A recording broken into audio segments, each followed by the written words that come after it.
What's up, guys? It's the Bulls and the Bears here, and we got the midweek update video with the wheel strategy.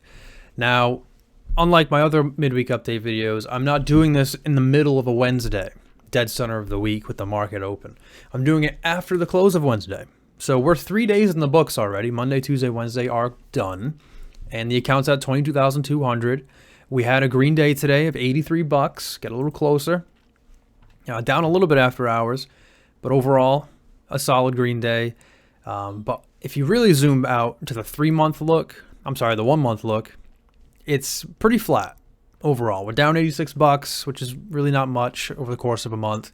We had a bit of a decline here, and then the past week or so, we've come back up to a resulting flat move.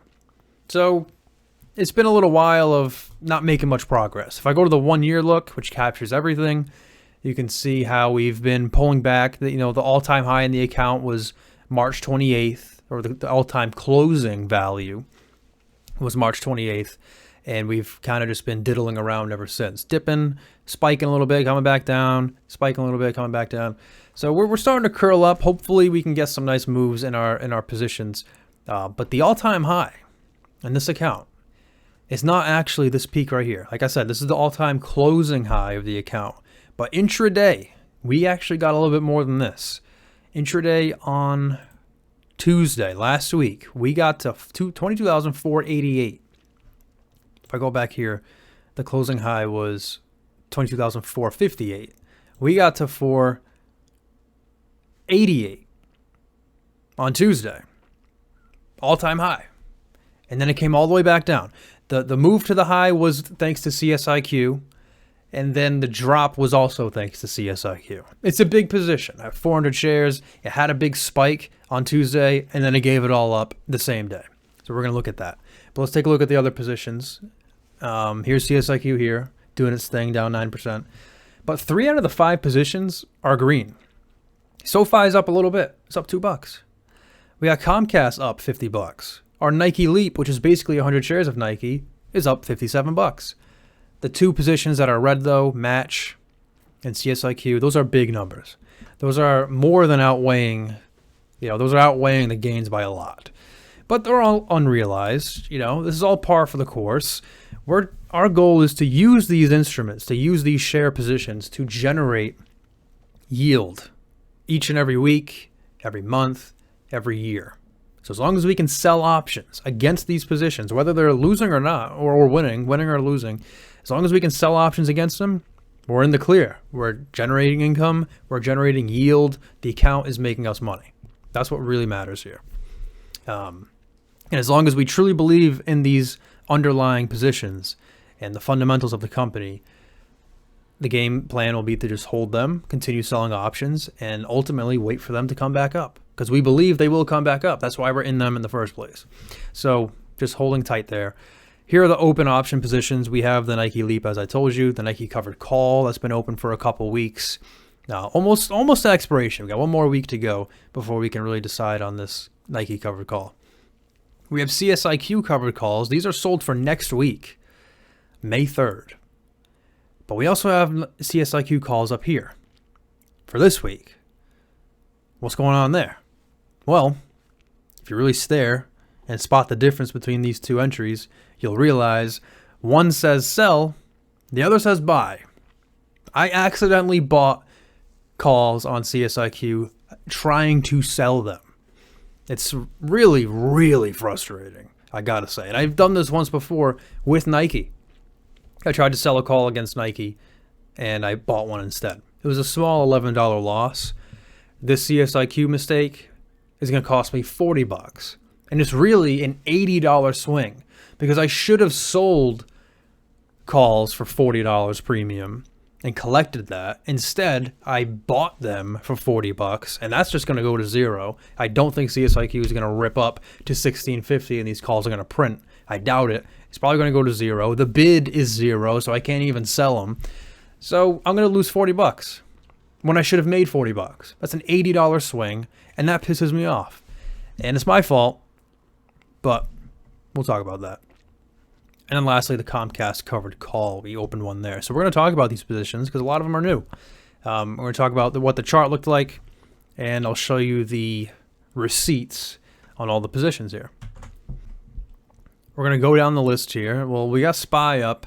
Let's go to the chart here. We are dropping after hours, and SPY down 0.7% after hours. So these two, well, not two, Tuesday's nice 1% green day. That's already erased, mostly. It's all because of Meta. They had earnings, and down 16%. When I left work today, it was down 12%. Yikes. Yikes. Not good. You go to the daily, you can see now we're in this big gap that Meta had from its last earnings report when it jumped from 400 to 500, basically. So filling that gap, that's good. So if you want a buying opportunity, here it is. And that's bringing down the market. But enough of that. Let's talk about Comcast. This one's doing the opposite after hours. It is up 2.8%. And I'm not really sure why. I thought maybe Meta's earnings had something to do with it, but I didn't look into them. I don't really see how correlated they are. Maybe advertising news, possibly. But Comcast is up. The volume doesn't look very strong, so I don't know how reliable this gap up is going to be tomorrow morning, but it's there. It's multiple candles deep, so it's definitely legit. It's not like a fake tick or a fake print or anything. So that's interesting. Comcast has earnings tomorrow night. Therefore, option premiums this week were very nice. So let's talk about that. Monday. Monday was right here. We opened up higher, so we gapped up on Monday, and then we had a little bit of a pop. You can see this upper wick here, and then ultimately we sold off. But this was the first name I tried to capitalize on because of the earnings volatility. I wanted to make sure I sold a nice, juicy covered call for the week, especially with the gap up too. And that's what I did. I sold the 42.50 covered call for 28 cents premium. Pretty solid. There is a lot of chart in between where it is now and the covered call, because it's decently out of the money. When I sold it, it was about 5% out of the money, so that's a pretty good distance there. But you know, if it has really good earnings, it could make that move. So we'll see.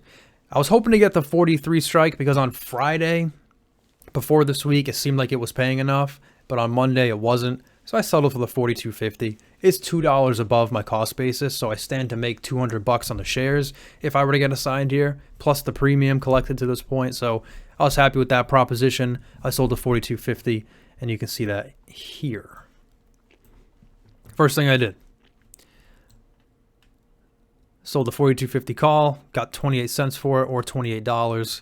And we're Gucci. We're good. That's marinating. That's sitting there, and we got to wait for tomorrow night. And if we really hold this post-market move, which is up to $41.34, we're already halfway there.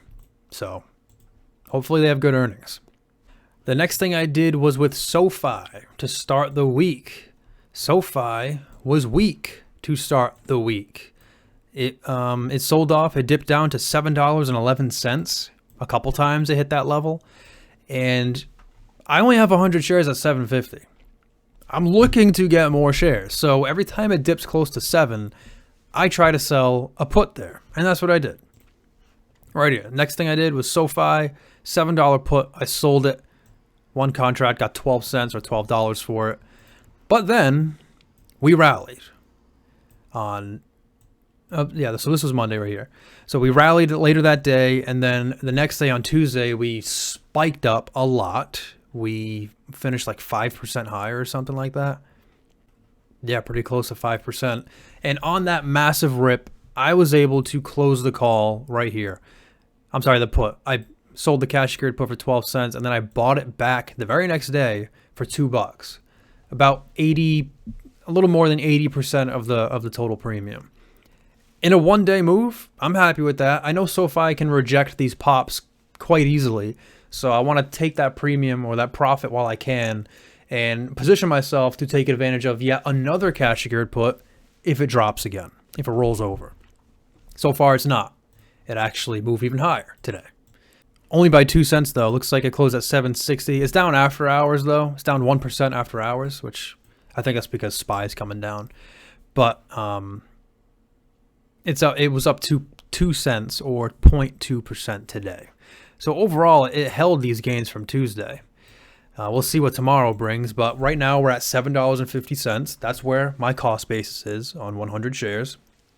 I have a covered call sold at $7.50. And is that also in here? No.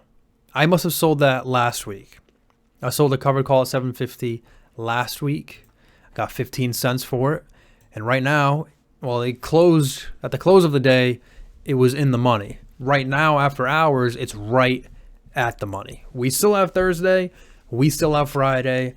This can go any direction. Recent history shows every time SoFi gets above 750, it doesn't stay up there long and it dips back down to 7. Will that happen again? I don't know. It has earnings next week. Actually, to kick off next week, Monday morning, SoFi reports earnings. This could be a nice little rally into earnings. Maybe people are getting excited. They're building up a position in preparation for earnings. So maybe that's something to do with this recent rally. So that means maybe it won't reverse this time around until earnings actually happen. We'll see. I would like to keep my shares through earnings. So if when Friday comes, my covered call is still in the money, I would look to roll it. I would look to roll it out to next week and up to the $8 strike, which I should be able to do because of the juicy premiums, the juiced up premiums next week from earnings volatility. I should be able to roll it out and up to 8 and still get paid nicely to do it. And I would look to do that. So I'm definitely holding these shares into next week because I want to capture earnings. If I do that and earnings are bad and it drops, I'm fine with that because that's when I'd like to pick up some more shares at like 650 or something. I'm definitely fine with that. Or if they're good and it goes up, well, then I just gave myself an extra $50 in capital gains by raising my covered call, raising my cap limit, and selling my shares at 8 instead of 750. Fine with that too. So that's the game plan. We'll see what SoFi actually does, but in any case, I should be able to roll these to the $8 strike for next week. Match Group is next. I had a covered call sold on this one. This is the daily chart. I had a covered call sold from last week that was expiring this week at the 34 strike, right where my cost basis is.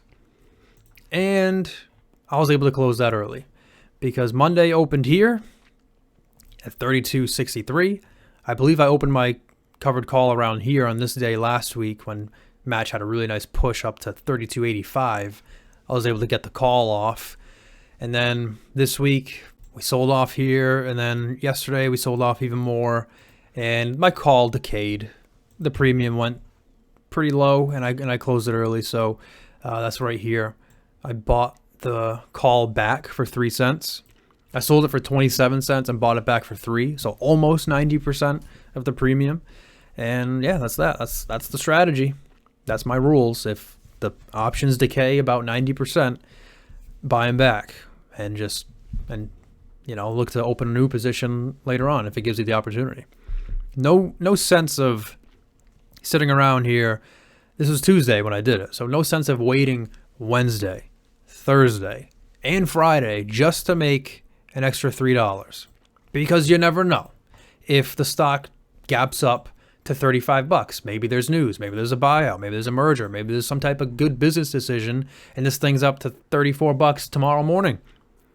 Well, I'd be pretty happy getting rid of that covered call if it has that massive move because my shares aren't capped. Now that I've closed the call, my shares are free to run. And it's a very low probability, but we're talking about a very low reward otherwise. $3, I'd rather just pay the $3 and give myself the opportunity for the stock to go bananas on some type of news or just some intraday move. That's the thesis behind it. So, but it's not doing that.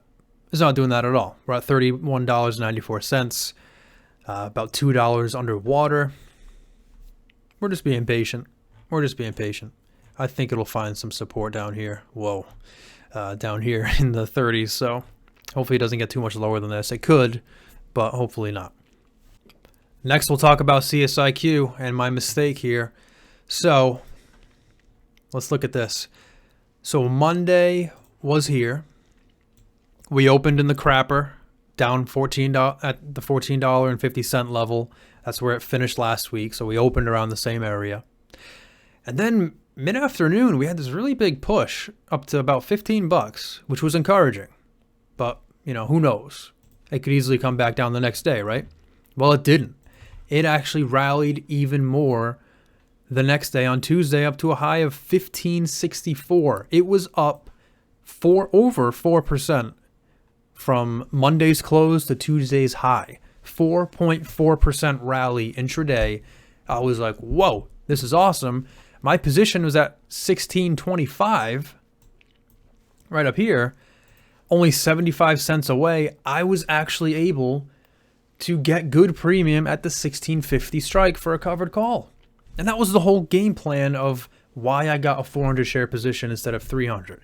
If you watched my video last week, you know that I got assigned at $15 last week on a cash secured put. I originally only had one put, but I decided to sell another one and have two puts at 15, get assigned on 200 shares in order to bring my cost basis down even further, below the $0.50 of 1650. If I didn't do that, my cost basis would be 300 shares at 1660, and therefore my minimum covered call strike would be $17. Because I got an extra 100 shares, my cost basis was lowered even further to 1625, making my minimum covered call strike at 1650. That's a whole 3% difference, which makes it even easier to sell calls at. It'll be easier to sell calls at 1650 than 17. That's just a fact. So I wanted to give myself that opportunity, and it paid off because the very week after I got assigned and lowered my cost basis and everything, CSIQ gave me a chance to sell calls at 1650. I would not have been able to sell it at 17 on this push on Tuesday because it's too far out of the money. But 1650 was paying. So it worked out right away. It paid off right away. And I sold calls at 1650. Except I didn't.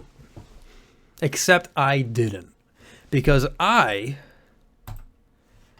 bought calls right here. Buy CSIQ calls, 4 contracts at 10 cents, $40 total. I bought 4 calls instead of selling 4 calls. And I didn't realize this until late in the day. So let's get a little closer here. I think I sold the calls. Well, I thought I sold them. I bought the calls somewhere around here. And you can see CSIQ actually got a little bit higher than that. So my long calls were actually profitable for a second. But I had no idea because I thought I sold them.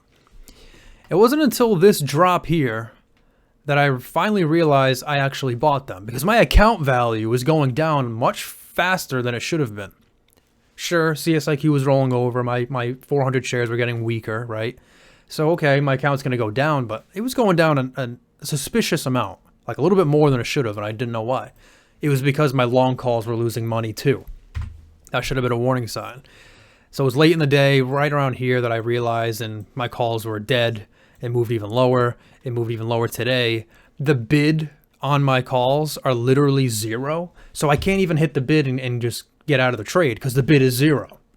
So I can't even get out. I'd have to put an order on the ask, and I had an order on the ask all day and didn't get filled. So these contracts are basically, unless there's some crazy move in CSIQ this week, they're going to 0, and it's going to cost me $40 when I should have made me $40. That's an $80 swing, which frustrates me to no end. It is what it is.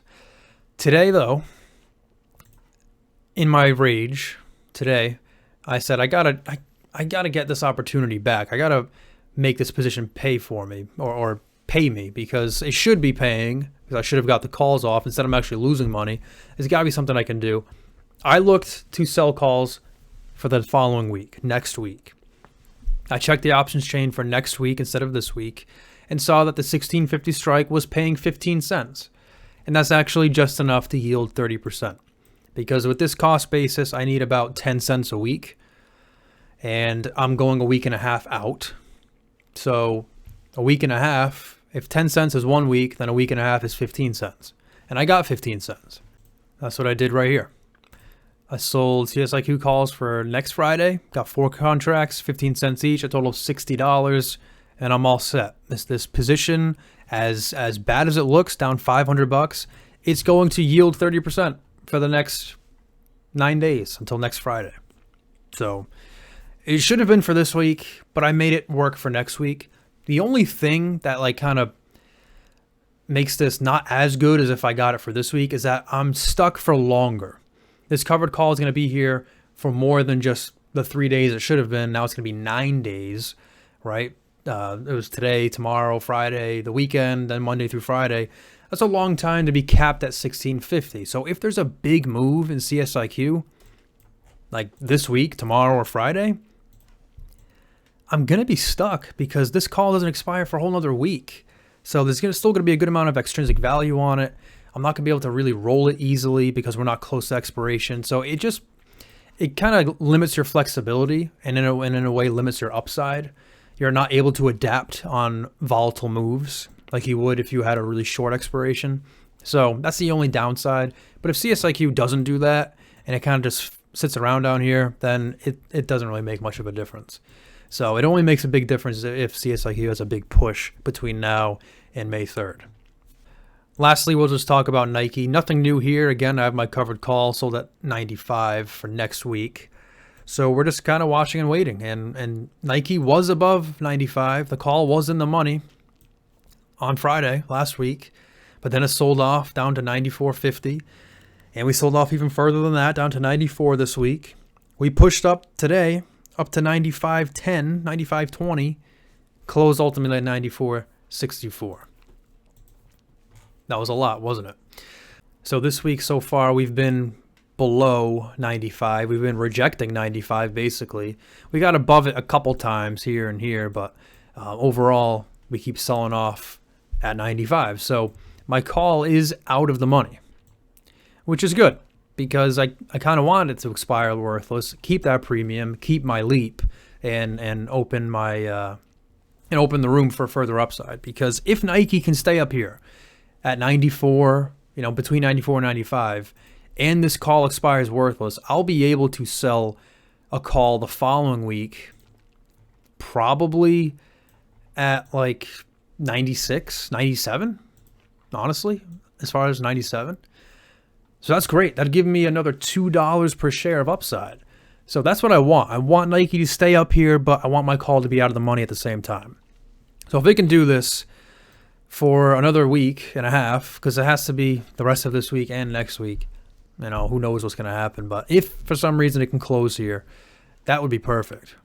So that does it for the midweek update video. We have Comcast earnings tomorrow night. That's probably the biggest thing left for this week in my portfolio here. And then SoFi as well. What am I going to do with SoFi? Is my call going to expire worthless, or am I going to have to roll it out to next week? We will see what happens because SoFi has earnings next week, and it's on a bit of a tear right now. So really, those are the big things, Comcast and SoFi. Those are my big decisions for the rest of this week. I will come back to you with a weekly recap video to show you exactly how everything went down. And until then, guys, I will see you all next time.